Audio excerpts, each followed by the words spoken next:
JT Smith for the TFON Podcast here for Season 3, Episode 8. Got a special guest. If you guys been listening to the podcast, know that this young man has been on the pod multiple times. Just a few weeks ago, we chopped it up after, was that the Arkansas game? Arkansas game, yeah. Arkansas game. So we got my big brother, Dan Sellers, in the building. How you doing today? Man, I'm hanging in there, man. Good to be a Bearcat today. Yes, it definitely is, man. What, 3-1? Yeah, we Had should a be big 4-0. Yeah, definitely.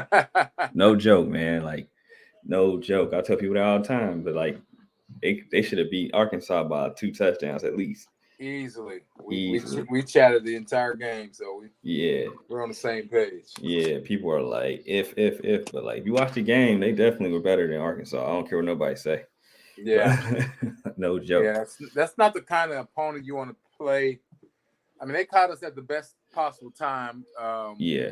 You know, coming off of, 9 or 10 guys in the NFL and, a lot of new starters and different faces, new quarterback.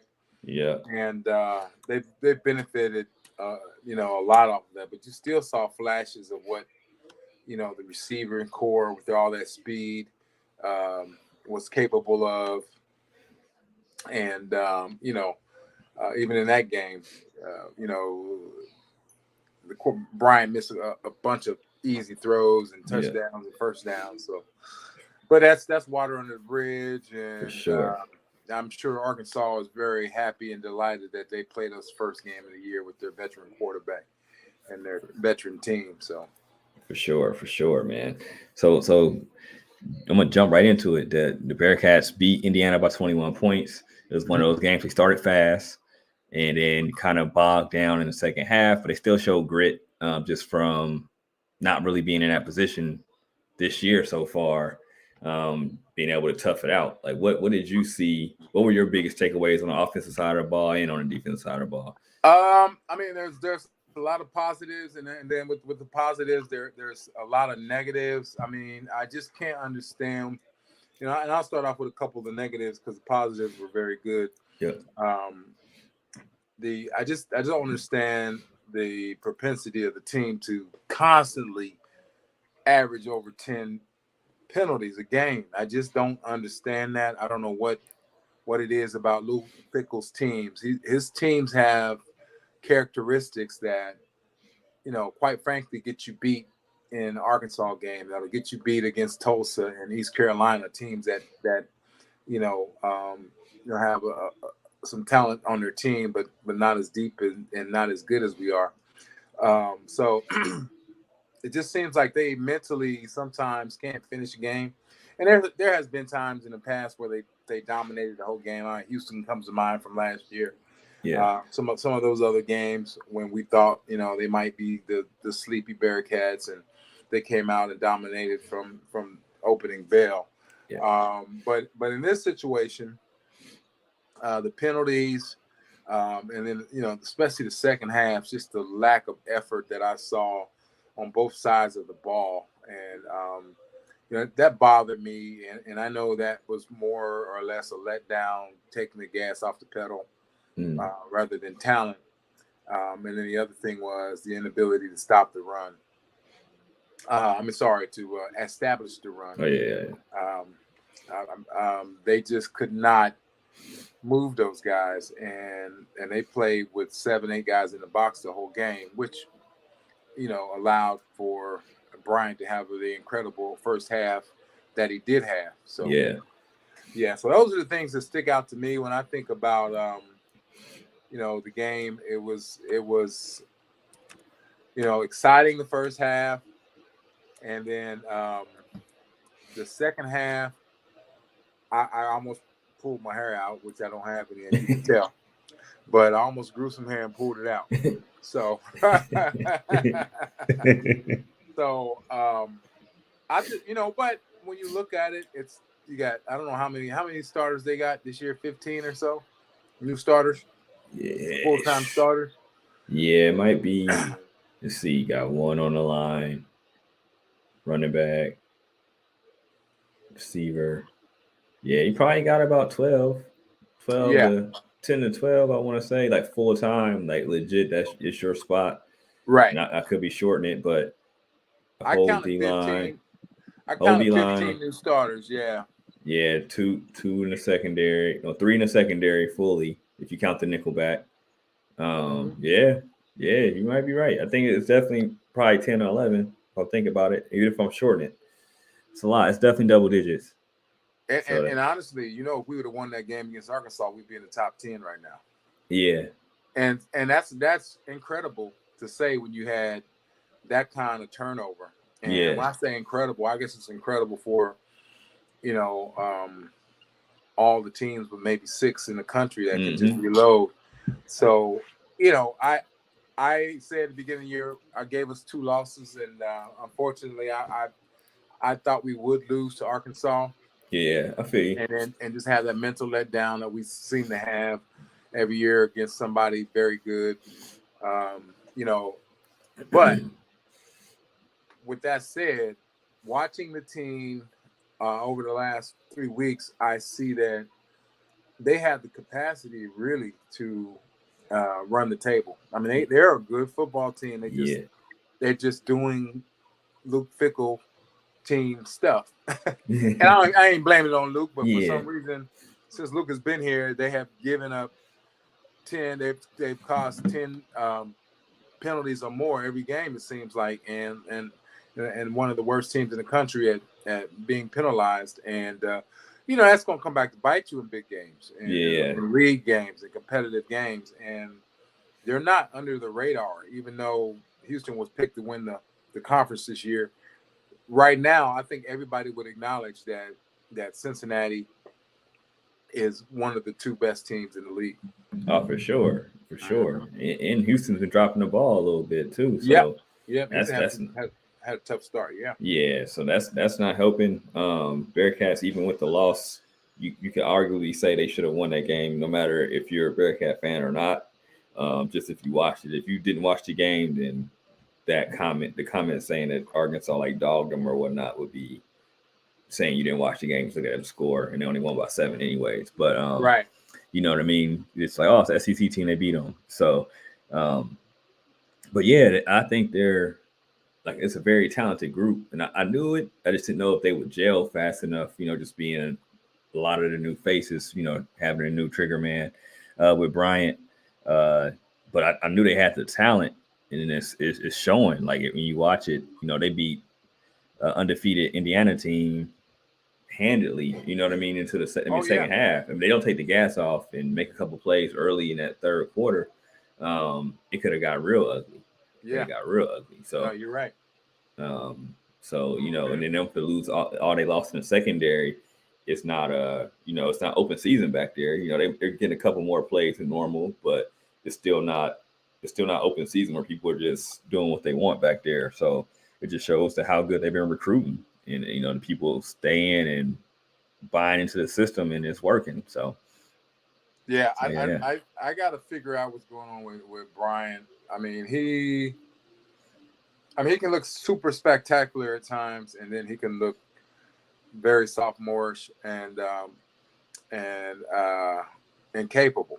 It's like, I don't know. I mean, for the first half, I mean, he played as well as anybody in the country as far as hitting his targets, making his reads. Yeah. He threw the long ball well, which he obviously didn't do the first game. But the only thing that really scares me about Ben long term is his lack of mobility.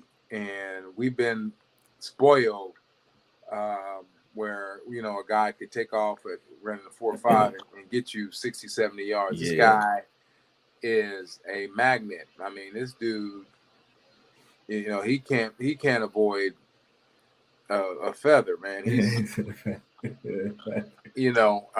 so I just hope we don't get in a scrappy situation where on third down he starts to get pressure and make bad throws, which he doesn't seem like the type of guy. And our receivers are really good. They're underrated. Yeah. They are really, really good. And those tight ends, when you got a tight end group like that, it makes your receivers and your slots so much better. They just get they just get into the spots and to the spaces so much easier when you've got tight ends that can run the seam and things like that. But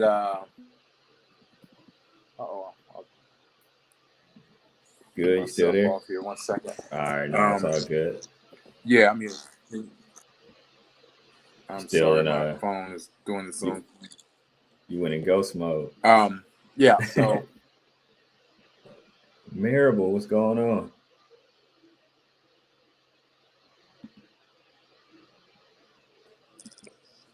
Can you hear me? Right. Yeah, I can hear you. Good. You back? Back loaded, locked and loaded. Oh man, you might be. Let me see. We'll remove you and bring you back. We'll have our first live technical difficulty. I can hear you though, but you ain't moving. You out here glitched up. Let me see. I'm gonna remove you and bring you back. All right, let me see if we go technical difficulties. I'm gonna bring my guy back. See if that helps. Hey, you there? Nah, you sound like you're on soda cans. All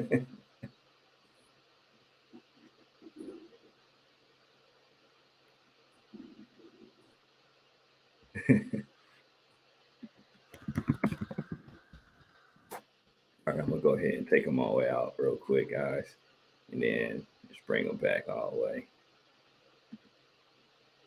Let's say, boom. No, we're not playing. Kick. All right, let's see. Let's work through this. This is live 101 right here.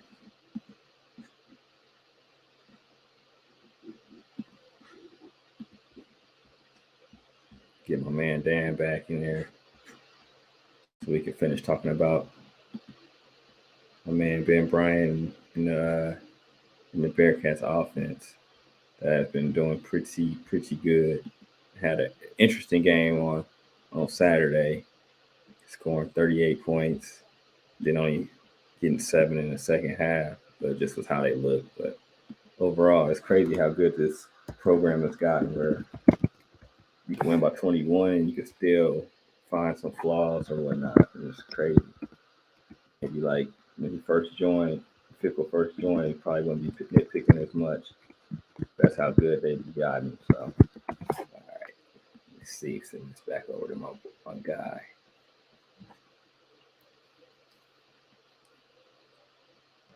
Let's see.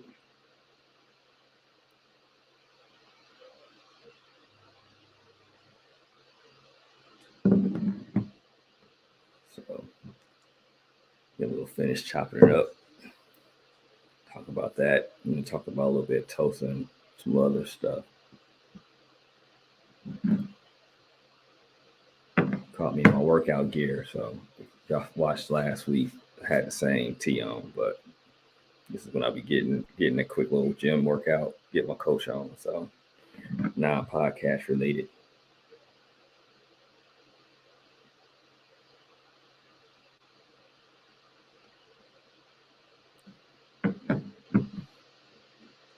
The Texas internet doing my man dirty.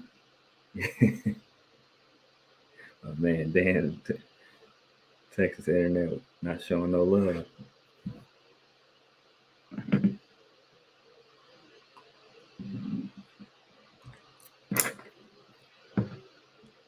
He be loading his computer, so as soon as he get back together, I'll get him back in.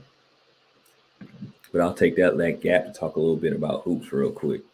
It was just announced today that the Bearcats men's and women's will have a season opener that'll be a doubleheader. So that'd be pretty cool. I think the women's game is at 5 and then the men's is at 8.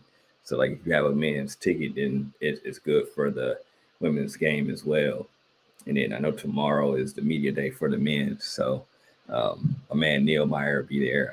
think I might try to sneak in there. I'm not 100% sure if I'll be able to pull it off tomorrow though, because it's around time where I gotta do some grown up stuff. So um, might not be able to sneak that off. My man Neil's gonna be in the building and check the practice out as well. So I'm excited to see what they look like. Um, with the transfer they have and then the freshmen that they got in, I think they could be a lot better than last year, especially under second year with my man Wes Miller. So as you know, he's trying to do his thing on the recruiting trail, and he's trying to get dogs, Ryan. Man, people you will like. Check out. No, he hasn't committed, but check out Jizzle James highlights. Adrian James' son, Isaiah Collier. It's the number one guy in the country. They're trying to get him. I don't know if they're gonna be able to get him. And there's Arrington Page, another guy they're trying to get. I don't know if they're gonna be able to get him. Then who else? I don't know if you hip to Tyler McKinney from Cincinnati, but I know from he won't be this year. It'll be next year, and I want him as well. Pretty bad. Some other guys, but they're trying to get people you will like. I know what type of people you like to see play, and I think West is trying to get that type of person, which will make the Bearcats be very dangerous, especially heading into the Big 12, because it's the conference you cannot go in there with. You got to go in there with a loaded clip. So, and if you don't, then you're gonna be in trouble. So, because the Big 12 is the best basketball conference in the country. I don't care what anybody says. Even if the Bearcats weren't in it in the Big 12, you have to say that they're the best basketball conference in the country. So you can't go in there with no duds, man. Because you go in there with duds, you're gonna get worked out. So the Bearcats going to the Big 12 is huge. Got the right guy, manning the ship that knows what kind of people they need. And, Houston's still going to be there, man. Houston is a dog team, so got to be ready for them. So it's, Wes is doing his thing. So I just hope he gets a few yeses sooner than later. And then we'll roll from there. So, but yeah, Ryan, I'm particularly making this segment for you. Yeah, they getting some. They're trying to get some guys that I know you'll rock with on the hoop side for sure. So my man Dan, he finally back up and rolling. So let me get him back in here and we talk some more football. All right. What up? You back? I'm back. I said Texas. The Texas internet was doing you dirty. I don't know, man. I got too many computers and phones not to have a. I got so much going on. Maybe that's the problem. I got too many phones on the server right now. The internet, the router. So you said you got multiple phones. You out here, man. Just out here doing you dirty. But I'm working too hard, bro. My wife don't believe it, but it's true. True. I believe it, man. I believe it. So. Yeah, I went ahead and just started talking a little bit about the basketball team while you was was getting yourself together. So all right, it was good live. But backpedal, I was saying my defensive backpedal right there. So there you go. That's what we do. Yeah, that's what we do. Improvise. Yeah, it was all good. So now I got my guy back. He was talking about Ben Bryant and just what you said on third down, what you kind of don't want to see per se, but Yeah, overall. I just felt. Yeah, I mean, no. I mean, he's one of the better quarterbacks in college. He's a top 20 quarterback, I believe, as far as his stats and everything is concerned, and his percentages. I just think that, sooner or later his immobility will hurt us. And what do you trade that for? I don't know. Our offensive line is the key to success for this whole season. Yeah. If our offensive line stays together and plays well and protects like they have been, we should be fine. But we up against a team in Florida, Central Florida, and Houston with some of those good athletes, those defensive ends and linebackers. It's gonna be tough on us. But so far so good. My only really. I mean, other than they just didn't play the second half, and I didn't like that. And that's something that you see sometimes from Luke Fickell's teams. And I don't understand that because I'm sure he's not teaching that. But some complacency. But the other thing was I really thought Luke should have took him out the game for two reasons when he got hurt the second half. One, just to keep his confidence where it was. He lost total confidence of his passing game the second half when his arm was hurting or whatever. And the other main reason is he should have got the kid Prather an opportunity to play meaningful plays, to run out there and guide the team and continue the beat down that we were giving them. And because that's more valuable to me for the team than keeping a semi-hurt guy out there when you're up 3 touchdowns. And by getting Prather that experience, you pay dividends down the road, whether it's this year in a backup role or coming in the game, or definitely for the future. And you keep the kid happy, And I know why Fickell didn't put him in the game is because, like most coaches, they are afraid of a quarterback controversy. Well, to me, that's like Dak and Cooper Rush down here. Come on. Dak Prescott is not going to he's getting paid $250 million or whatever he's getting paid. Yeah, get some paper. Cooper Rush ain't finna sit him down. Nah. And I don't think that. I don't know what Prather can do. He might win the spot, but if he does win the spot, at least you're awarding the spot to a guy that has 3 years left in your program versus a guy that only has 1 or maybe 1, in the bonus. But I really thought he should have set him down, number one, for his own good, to calm down, because you can tell he was struggling the second half to even make passes and mentally, not even the physical piece. But I definitely would have gotten Prather in, and I think he needs to go moving forward to put some kind of package in there. You got to play this kid for the sake of the program, not just, to go out there and take 50% of the plays, but you got to get this guy ready because that's going to be your guy in the Big 12. Yeah, I get you saying. And so when you're up 3, and to me, Luke does this every game since this kid has been on the sideline. He keeps the other quarterback in just a series longer than they need to, and the kid only gets 1 or 2 plays. Yeah, when you're up 2 and 3 touchdowns late in the game, he should have got in at least the beginning of it. He should have started the whole fourth quarter. Because, the kid got hurt because Bryant got hurt. You could tell he was hurt. That's an excuse to pull him out and get this kid some opportunity, and you won't hurt either one of them. Yeah, I ain't even think about that. Yeah. That's a huge mistake, and I guarantee you he kicked himself, or maybe not. I don't know. But that was a great opportunity because that kid, when he came in the game against Kennesaw State, which they're Kennesaw State, he was flawless. I don't know if you saw that. Dude looked like he looked way more capable than even Bryant. He looked like, I'm driving a Cadillac, Brian's driving a Toyota. He looked smooth. He looked under control. That touchdown was so easy for him, and it was like, wow. I was like nervous for the guy. Like, man, he's gonna get some significant playing time. I hope he doesn't,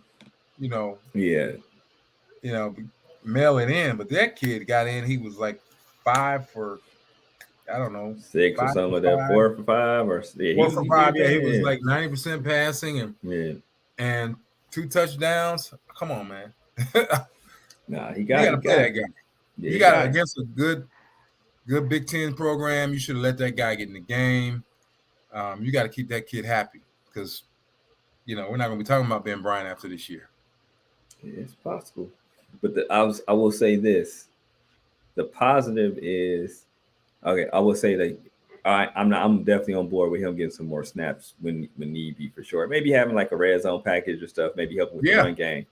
especially if teams are going to play how Indiana played them. At how hard it was for them to run. Mm-hmm. That I think Prater might be a good option for that read option, because then now you can't just crash down on those plays or whatnot, or it'll loosen them up even on a regular sweep, because you'll be like, oh, is he still holding it? If you kind of do like a rollout afterwards. But just in general,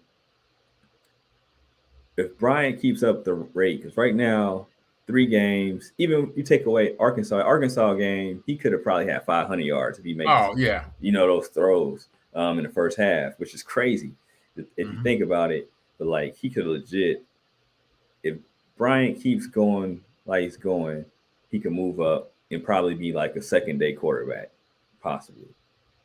But he has to keep his numbers per se. I gotta say, I thought about that. I thought about what you're saying, like a late round or mid round guy. I think his numbers, but I think the eyeball test. You don't think it's? I'm just not seeing it. I see him, if he continues what he's doing, obviously getting a chance of probably getting drafted second or third day. But those guys wide ass open. I mean, I haven't seen those balls that, blow your mind, those touch balls that Ritter threw, but I like I said before, he's a top 20 quarterback, and it might be, he might be able to improve upon that. He keeps doing what he's doing. I'm not, by no means am I saying that he's not one of the better quarterbacks in the country, because he is. That's why they just put him in the finalists or a watch list or whatever, not a finalist. But so I mean, his numbers are pretty good. He reminds me of the guy that went to Brigham Young, that came to the Bengals way back when, had all those numbers, but he was garbage can juice. What was his name? Was it Klinger? Yeah.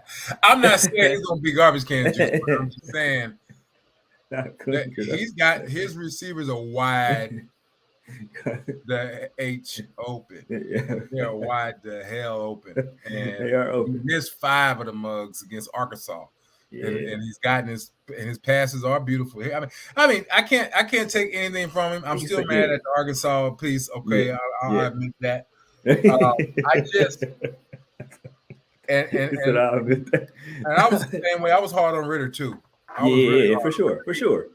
And until I couldn't be hard on him anymore. And I just saw what everybody else saw, starting to see in that his maturity. I just think that I think he deserves to be the starter. Obviously, he won the job, and but that doesn't, just because you're a starter don't mean you don't get substituted, or because I'm afraid that Prather, people see what Prather can do, and he's a hell of an athlete. I'm concerned about not this year, but the next year and the year after. But I'm excited. I don't like the prospects of him not being able to get away. I'm just not used to that over the last couple of years. It's been a long time. It's been a long time. And he don't even try. He don't even look athletic when he runs. It's just like, man, it looks pretty bad. I can't say it looks nice. It don't look nice. No, I get that. Yeah, but only really critique I have is, like I said, the penalties, the toughness to smash that bug against the wall and really, not let them breathe. And then the offensive line run blocking is, I don't know what that was on Saturday. But it's crazy. Like on Saturday, not to cut you off, but on Saturday, that was the first time they really struggled in a run game like that. Right. So I don't know. Hopefully, whatever Indiana did, or like how they were bringing that 7-8, trying to be physical up front, hopefully that's something that they can learn and adjust to, because that's a blueprint for any other teams, honestly, because it's like, all right, normally the Bearcats are good 50-50, and they couldn't run the ball. They didn't have 50 yards rushing. So they didn't. I've never seen them seen that. So they had like 9 yards at halftime. Yeah, it was 9. It's crazy. And they were up by 28. Right. It's Go crazy. figure. Hell of a trade-off, right? Yeah, I mean the passing game is remarkable. I mean, it's been remarkable this year. And for sure. You know, as we talked all the time, man, the only blemish was Arkansas when he overthrew all those touchdown passes. Yep. That would have put us up a couple touchdowns and we'd be ranked number 8 or 9 this year. And really have an opportunity to go to run the table and do it again. Yeah. But you know, that's a testament to good coaching. I mean, I got some critiques here and there, but you know, Gino Guidugli, hands off to him, man. That dude, I just remember, and Bearcat fans, please forgive me because I don't bite my tongue. Yeah. I remember both of the Guidugli boys. They were put it this way: if you wanted to party, you had to party with a Guidugli because that's. And I just did not think in God's world, beautiful world that we live in, that this guy would end up being a coach or even graduating from college. Because I seen it up front. I was doing WSAI back then with John Arena, doing the post-game show. So I was around these guys a lot. And, man, to see him, and I've seen him, yeah, and he'll laugh and he'll agree with everything I'm saying. I'm not saying anything that he doesn't say to the kids. But for this guy, he's going to be a hell of a head coach one day. He changed his life around, and his brother was a little wilder than him, so I give props out to Gino. But hell of a guy. His dad was a great guy. He used to work out with him and all that good stuff at his gym and all that good stuff. But I just got to take my hat off to him and shout out that the brother knows what he's doing. That was a great choice. Luke has done a good job with a lot of his hires, you know, without exception of Dumb, whatever his name, Dumbrook or whatever his name was. Yeah, but the offense looks way better from last year to this year. No, it doesn't. Like far as just like getting explosive plays, calling shot plays, the run game. Even the last game was bad on the run game, but before that last game, the run game, hitting sweeps occasionally, doing different stuff, like different things, getting people in better space. Like I feel like where Denbrock was like, okay, we're gonna run up the gut, and then Jerome breaks one. Right. Well, Denbrock breaks it. Well, and you know this, and I know this from coaching and playing at all levels. Is like there's different types of coaches. There's coaches that feel the game, guys who played the game, they were good at it, not just better athletes than the next guy, but your Lawrence Taylors and guys who felt the game. They knew what to do on a certain play. They can see certain things. That's how Gino played. Gino kind of played with the rhythm and, you know, getting people off rhythm. Okay, they're doing this, so we're going to take this. And he's very attentive to that. I could see that in his coaching, his play calling. He's going to play 8 in the box, well, I'm going over top because no way you're a guy. He probably did the research. The guy runs a 4.5. My guy runs a 4.3. This is going to be a sprint and hope my quarterback can get the ball to him. And that's what's happened a lot. You know, just flat out, just out chesting them, not scripting. Then you got these scripters, these coaches like Dunbrock and all these other guys who they got 4 plays for every scenario, and they're on there and they're going to call it because they're not really, you know, those type of people. What'll happen is they'll call a play and they'll look at their list. They'll look a little bit at the play. A guy like Gino knows the plays and knows the scenarios. So basically, he's calling plays based on the play before. He's calling, it up. You know, and basically, he already has in his mind what he's going to call the next play because he's running this play. I'm running this dive. I'm gonna see how this linebacker reacts. If the linebacker reacts, do I want him to react? My tight end is going down the seam, especially if they're in cover 2. They're in cover 2. My tight end's open. I'm gonna bring those linebackers up, and I'm gonna hit that tight end. They're playing cover 3. I'm gonna do play action.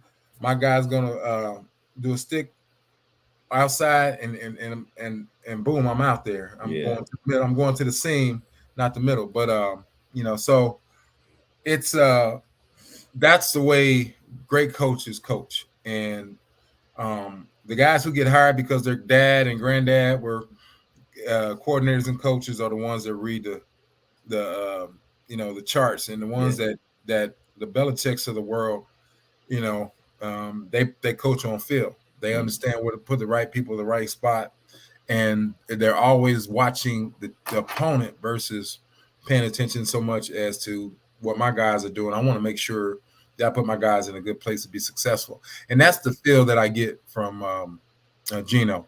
And and he's going to be a hell of a head coach one day. Yeah, for sure. Like I was talking to one of my guys during the game. I was like, man, even though like we lost the game, I was like, it's not on Gino. I'm like, he's actually, when I'm looking at the plays, how he's calling them, like everybody's gonna mess up every once in a while, but in general, I feel like the way the game flows since he's been calling it has been legit. It's not, we haven't been as predictable to me, like just point blank. And I was telling my guy, I'm like, look, man, Gino's legit.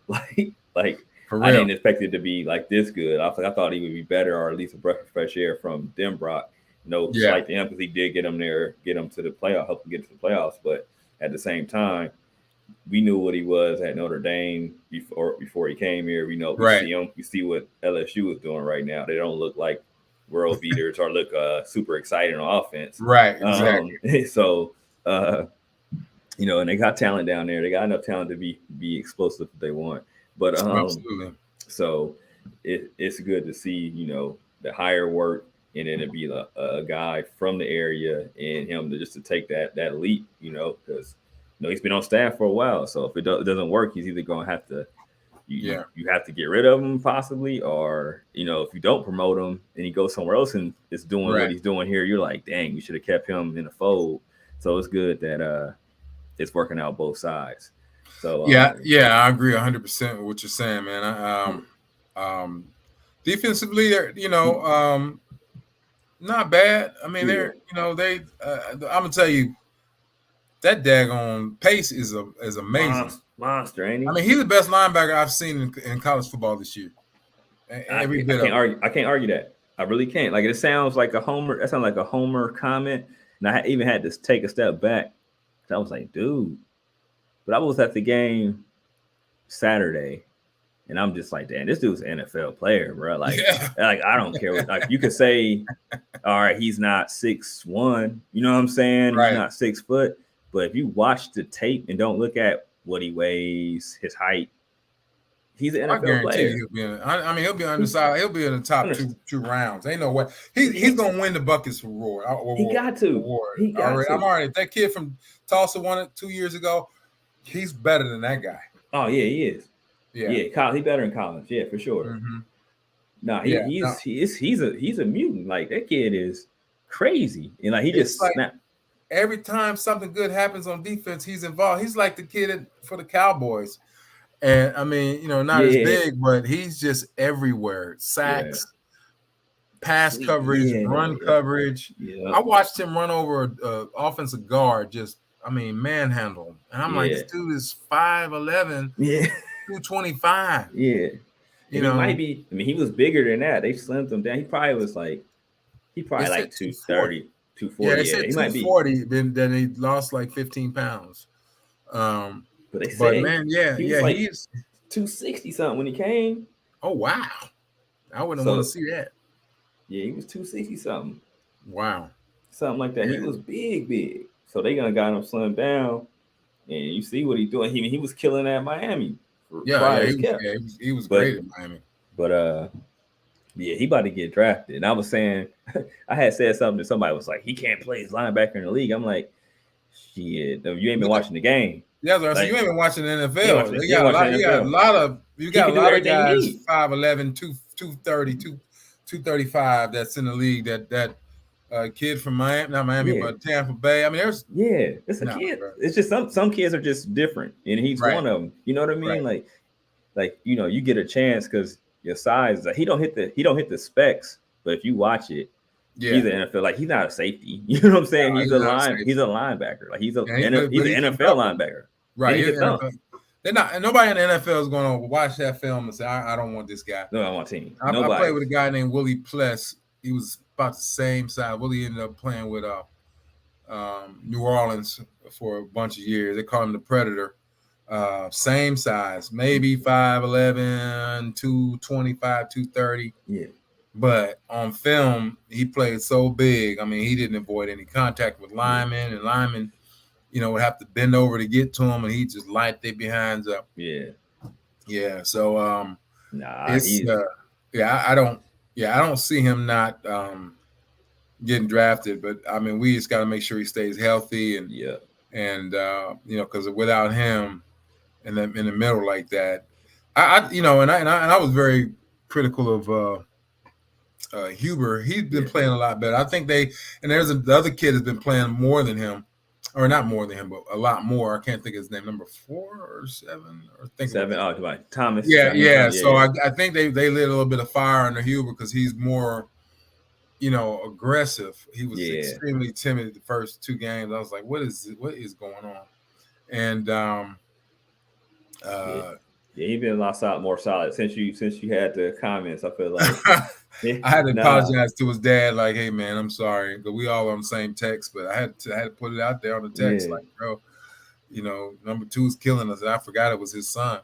But he's a good player. He's a good kid, and yeah, for sure. And he just, when you watching the two linebackers, it's like, okay, one guy is playing 100 miles per hour, the other guy's playing 35 miles per hour, trying to figure it out. Yeah.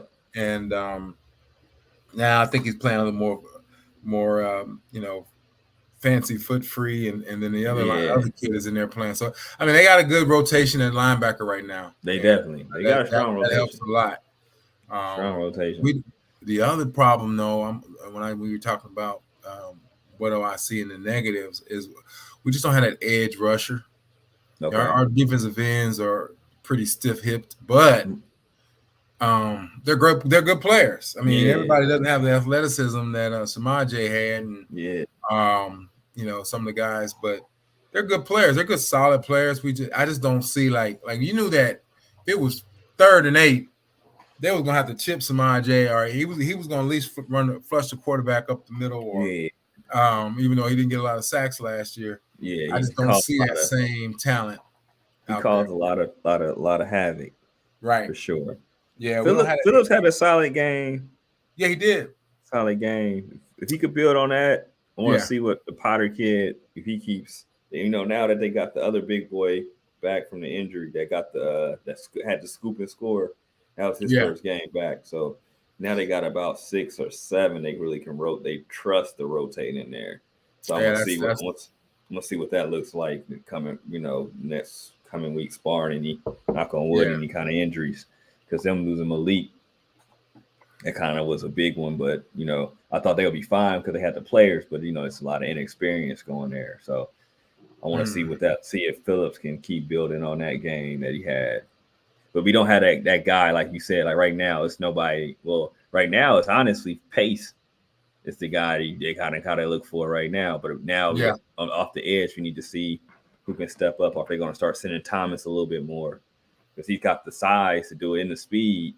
So maybe they start sending him when he's in there. He's kind of coming. You know what I mean? Besides being in coverage or kind of having to read stuff, maybe. Yeah. Right now it's it's number 0, man. Yeah. 0. He's bringing it from right up the gut. When he comes hard, and it's hard to block him.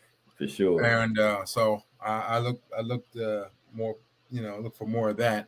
But they're good players. They're not. I'm not dogging them out at all. I'm just saying that. No. We just don't have that great edge rusher. I think they're solid against the run. Yep.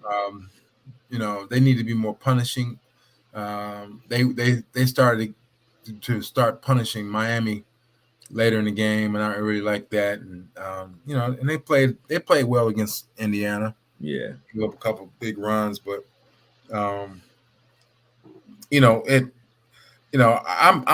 they're exactly where I would hope they would be, and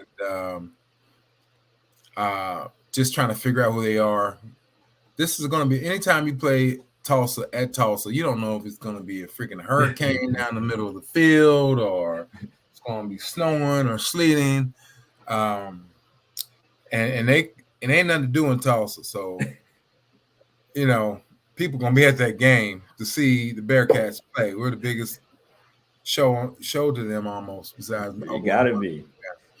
Yeah, so it's like it scares me every time they go to Tulsa because they always have 3 or 4 nasty ass offensive linemen and some big old fat dude transferred in from Hogmuck University that and they play dirty and hard and you gotta respect them. They're like Tulane. I don't want to see Tulane this year. For real, just don't want to see them. I mean, God dang, you want to have some games off, but I guess we had ours. But but yeah, you can't be a young team going in Tulsa. It's weird. Them. Yeah, you gotta respect them. You gotta respect them. You don't know what kind of weather you're gonna get. You don't know what's going on down there, who they got. I think Tulsa is one of those schools where I think the kind of like the witness protection program. They got a bunch of thugs from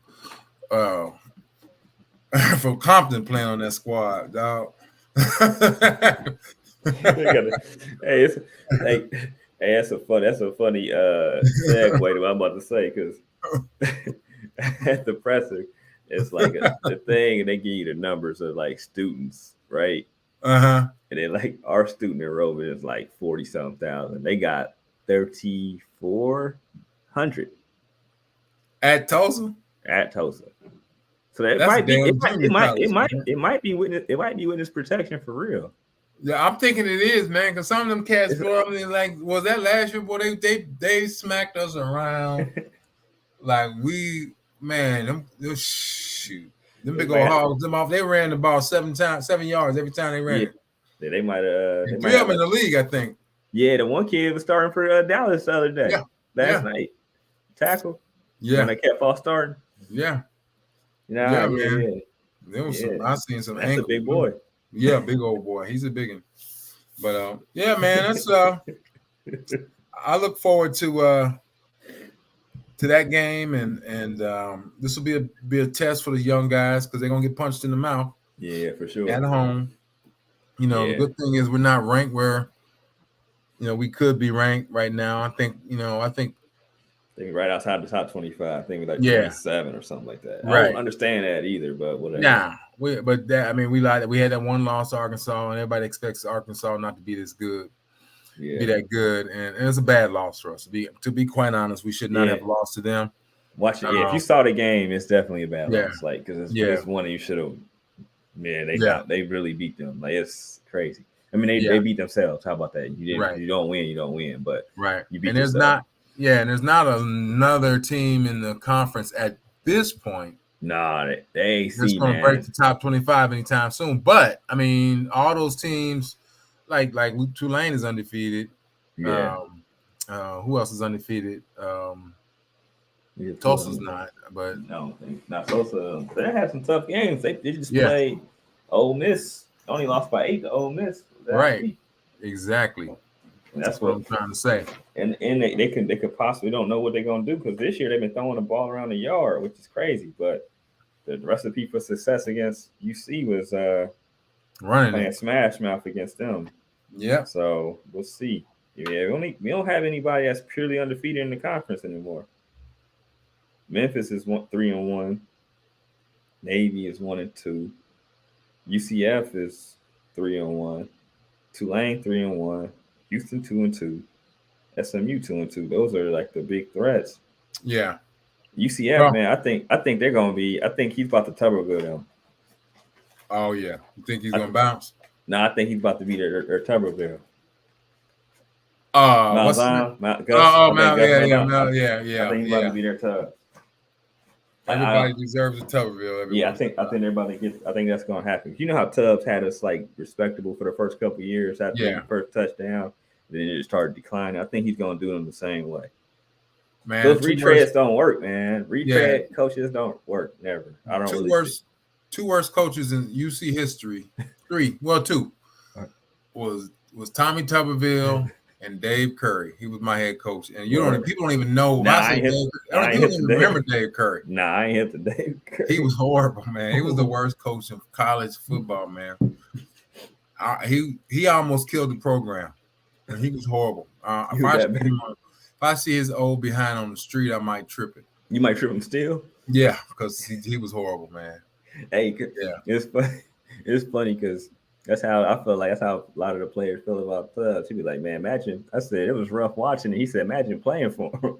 Playing for who? Playing for Tubbs. I know.